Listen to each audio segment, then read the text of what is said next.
semifinal contra o Barcelona da Champions League, fez gol na decisão contra o Tottenham,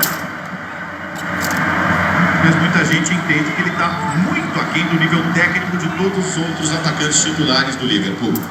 Robertson bate na segunda trave, já não valia. Ele vai cobrar de novo. Mais uma vez a bola fora de posição. O árbitro chama a atenção do Robertson. Os dois laterais do Liverpool são os caras da volta do Alexander Arnold. Deu para bater com o pé direito. E esse cara aí, o Robertson, para bater com a canhota. Van Dijk perde a bola na marca do pênalti. Bruno Henrique passa na primeira trave, explodiu no braço do Vitinho. O árbitro mandou seguir. Não entendeu como lance de pênalti.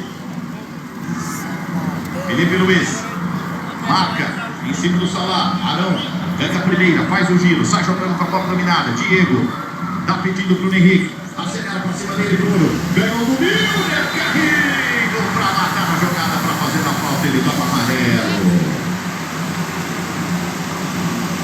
Falta para o Flamengo, Milner amarelado, pendurado no jogo.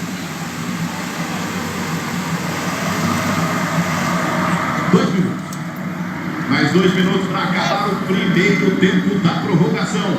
Olha como a bola escapou do Bruno Henrique.